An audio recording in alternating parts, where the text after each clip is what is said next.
I'm just out here in my greenhouse and I thought I'd share with you a little update on how the heating it is going, how the seedlings are growing, and I want to show you a couple of things out in the garden too. So it's been a nice couple of sunny days. We did have a few cloudy days, which was good because I didn't really have to worry about these guys frying, but I also did have to keep the heater going during the day on low, but we've only just put on our second tank. It's been about a week, so it's not too bad. And now that we have the sunny days, I can turn it off. These are just some random seeds I started here, and looks like I'm getting some germination. I did put a couple of covers on some of my seedlings here because I did find the surface dries out really quick. This helps keep the surface just a little bit more moist and such, but you have to take them off, as you can see I'm gonna do here, because they also have a little bit of a greenhouse effect and you don't want to cook your seedlings.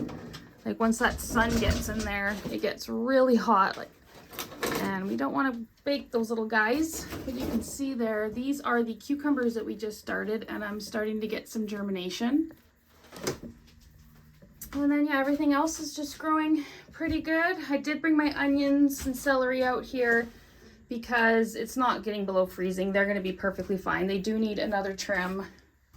A couple more random things to up pot. And then I moved over here out of the sun are my pole crops. They need to be up potted, but I keep debating, do I just want to start maybe hardening them off to plant and not up pot them, which I'm kind of leaning towards.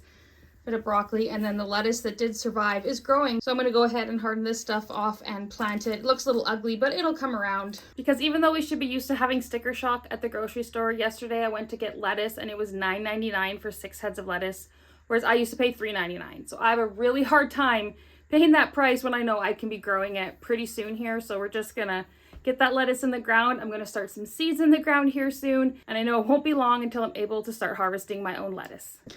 And it is hot in here, so let's go outside. And I wanted to show you a couple of things out in the garden. It's much nicer out here, is that our chives are growing pretty good out here. You can see we've got a lot of growth on there now. I also planted garlic here in the fall. Nothing is growing yet. I haven't successfully overwintered garlic in raised beds. Some people do. It was just an experiment because I had extra. I'm still waiting on that to sprout. I did take the mulch off just to try to see if we can get it a little bit more woken up and started, but nothing yet. And then over here, I was actually clearing out my mulch to try to take some of the soil. And if you look, you can see, I'm not going to touch it, but this bed has been overtaken by stinging nettle. So if you do find it in your beds, you are going to want to get rid of it, because this stuff I have not really picked much and just kind of let it go to seed and all that, and you can see it's just taking over. For me, I'm not too worried about it. I'm actually going to let this stuff grow and then I'm going to harvest it. Great for teas, great for just making tonics. I've also actually just been snacking on it. When the leaves are really young and tender like this, you can just kind of pick them and eat them straight, and they have a really good flavor. You can throw them in salads, nettle soup, all that good stuff. But this is one of the huge reasons why I'm such a big proponent for perennials, because with the chives and the stinging nettle, I haven't even planted anything in my garden yet. I'm already getting a harvest. And I actually uncovered all this mulch because I actually want to dig up all the soil to top up my raised beds. We're going to probably just get rid of this bed this summer for sure, because then I can use all the soil to top these guys up. But that stinging nettle I'll just leave. I'll use the other bed first. And this is the other perennial bed. Still not a lot of life out here except for the onions. So the allium family just come back really strong, really early. We love them. These are a winter onion, and actually here, this is my nodding onion. If you watched my videos last year, it's really tiny, you can barely see it, but I did have one little nodding onion that made it, so that's kind of exciting. And I guess since this is kind of turning into a little perennial vlog, let's go and see what other little perennials I have growing already.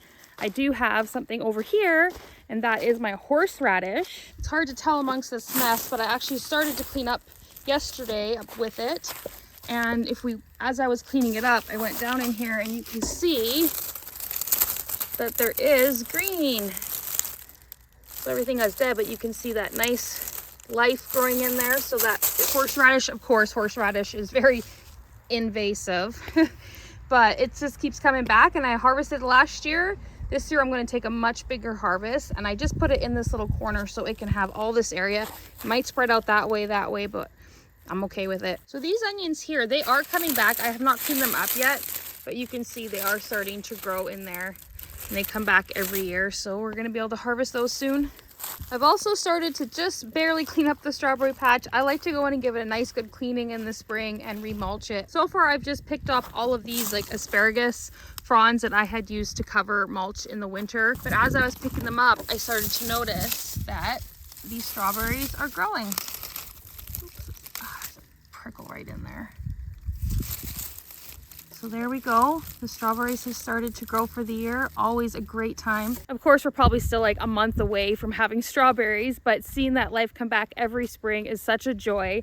It is April 10th today, so we'll see. May 10th, fingers crossed we might have strawberries. Let's see. No, no, go lay down, go. Misbehaving canines. Okay, I'm gonna lay down right there. As long as you're quiet. And then the other thing I wanted to show, which is very exciting, is the rhubarb. And as you can see here, it's growing. This one here was the first to pop up, and you can already see it kind of looks like the leaf is gonna pop out. And then we have all these other little bits in there coming out and growing. So that's gonna be really exciting. I planted it for the first time in the spring last year. When I bought it, I think it was just in a 1 gallon pot or something. It was from the local horticultural sale they have every spring here, which is great because it's just local gardeners digging up their perennials and selling them, which is adapted to my climate and my area. I know rhubarb is super hardy. It's one of those invasive things people say, be careful where you plant it, but it still doesn't make it any less joyful for me in the spring every time when you see them all popping up. And then back actually at the very back there, that's where I put my garlic in ground. It hasn't popped up yet either. I have pulled some of that mulch away and hopefully it'll be popping up soon. And as you can see, I've been clearing everything out, getting it all cleaned up and ready to plant. The cucumbers are going here. So this, I'm actually just gonna kind of reshape the beds. They're pretty good. And then we're gonna cover it with cardboard so I can try to kill a bunch of those weeds, and it'll sit there till the cucumbers get planted. And then over here, I think I'm gonna leave the beds the same here. And this though, I might reshape a little bit. And this is where I'm gonna put a bunch of perennial plants. So I wanna really make sure what I set it up as is what's it gonna be forever. I mean, it's not necessarily forever. You can dig a perennial up and move it. Although, again, some of the invasive ones, like if you're growing the horseradish or something like that, it might be harder to move. But a lot of the other ones like rhubarb, if I wanted to plant it somewhere else, well, I'll just dig it up and plant it somewhere else. No harm, no foul. Still waiting for a lot of those perennials to come back. Like the trees haven't leafed out yet.